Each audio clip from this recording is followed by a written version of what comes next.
Philly tomorrow because there's a huge game between two division leaders in the NFC on deck as the 8-3 Bears visit the 8-3 Eagles. Chicago heading into Philly riding a 4-game winning streak while the Eagles are looking to bounce back after blowing a 21-point lead on Dallas on Sunday. And if this season has shown us anything, these two teams are going to make this thing go down to the wire. The only team right now with a better record in one-score games, you guessed it, the Eagles. So, RC, let's look at the Philly side of this matchup. Are the Eagles closer to getting back to the Super Bowl or to making an early playoff exit? You know what? I think they're closer to getting back to the Super Bowl, and maybe I got some Stevie A glasses on. When it comes, you're just going to take for this when next it comes half to hour. the when it comes to the Philadelphia Eagles, I truly have an ultimate belief in Jalen Hurts, and I do believe that Kevin Patullo at some point is going to figure out we can't just line up A.J. Brown in one spot and expect him to get open, that there has to be some movement, there has to be some more RPOs. We looked at what we saw from a standpoint of seeing more quarterback runs from Jalen Hurts last week on called quarterback draws, and I expect for that to extend into the run game as they go forward. And this team playing defense at the high clip that they are, I believe this is still a Super Bowl caliber team.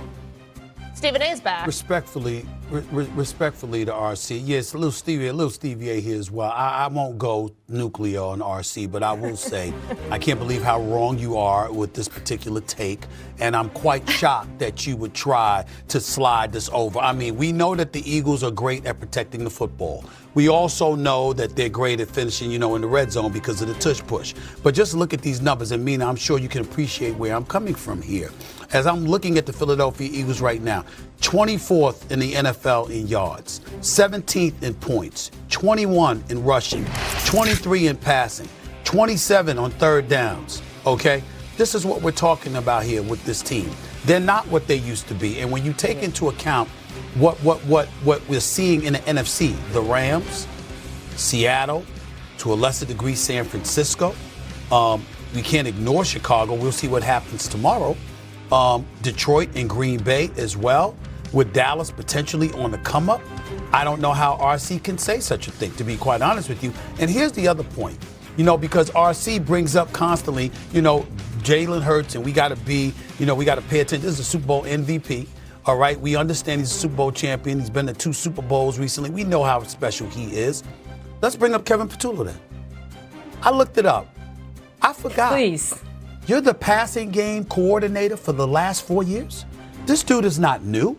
10 of the 11 starters for the Philadelphia Eagles returned on offense. And on top of it all, he was their passing game coordinator for 4 years. I'm here thinking, this brother was his first year offense coordinator, and I stopped there. No, his behind has been there. What have you been doing? The last 2 years, you were not only just a passing game coordinator, you were the associate head coach.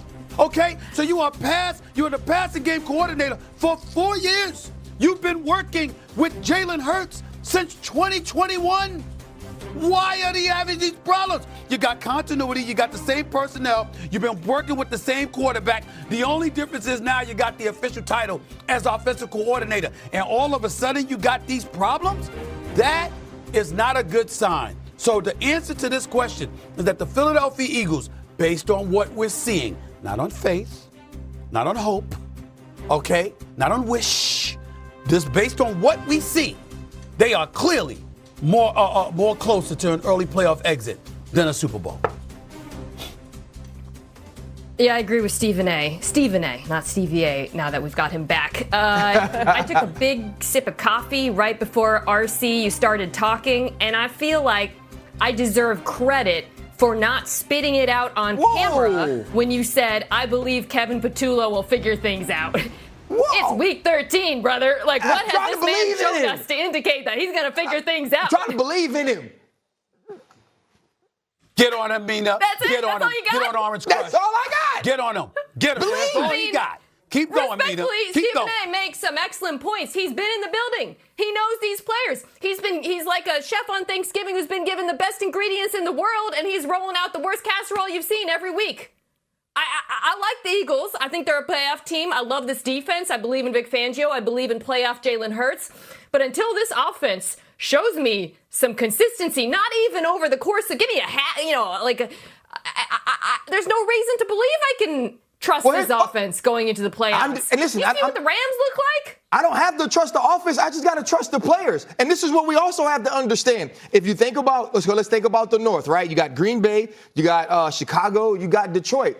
None of them scare me, right? I've got an opportunity to see this Philadelphia defense in the last few weeks against Detroit and against Green Bay. We'll see them against Chicago this week. The team you don't want to see is the Los Angeles Rams. And your hopes is that you finish second and you win the East, and you ain't got to see them until the NFC Championship. And so if you're asking me about them being home early, how are they going to be home early? If you somehow run up against Seattle and Seattle has to come to Philadelphia, you telling me you're going to take Sam Darnold, Stephen A., who always hating on Sam Darnold? I'm not doing this saying to myself, oh, I love Philadelphia and everything that they doing. But I am looking at who they got to play. I am looking at where they would end up having to play them. And you know what I'm looking at? Do I believe it? You know what I'm looking at? What are you looking at? You know what? What? I'm looking at the fact that we are just 3 days removed from RC having to deliver an apology because of this very belief in the Philadelphia. I'm sorry they lost a game after scoring 21 in a quarter and a half. Well, that's and then going the last 2 quarters, 11 minutes and 30 seconds without a damn point. That's what happened. Yes, I know. On your watch. It wasn't my watch. Kevin Patullo. He believes in him. He believes in him. I say I believe he will find a way. I don't believe in him in that manner. But they got other people in that building that have to understand what they've been doing is not working. That have to defer to him schematically because he's the offensive coordinator and Nick Sirianni ain't flexing. So the bottom line is that talent that you're talking about, that you have so much faith in, is at the mercy of the person patrolling the offense from the sideline, which is Kevin Patullo. And also, too, I got a problem with Kwaku as well. Before the break, Kwaku said we had to be quick. I said, I'm going to go first so I can be really fast and we can get through this segment quickly. You talked for 4 minutes. Clearly, your argument going to be better than mine. I'm thinking about the show. Kwaku told me be fast. And then you got to talk forever. When's the last time you gave a quick take? The first one this segment. Then you haven't given a quick take in weeks. Stop it. Then y'all let Mina go ham on me? It took me 30 seconds to prove you wrong, Ryan. Personally. Oh, this is... Hey, let's be thankful. Let's be thankful that Mina didn't spit up her coffee on national television. You know what? You guys feel like TV. Jason Voorhees and Michael Myers. I'm glad I wore these. Chiefs visiting the Dallas Cowboys. And then you've got the Baltimore Ravens going up against the Cincinnati Bengals with Joe Burrow's return after a 9-game absence, okay? And then on Friday, you got the Bears, the Chicago Bears, visiting the Philadelphia Eagles. And so that prompts a lot of discussion because so much of it has playoff indications, and we simply can't ignore that. If you are the Green Bay Packers or the Detroit Lions, you're talking about NFC North. You know, what your positioning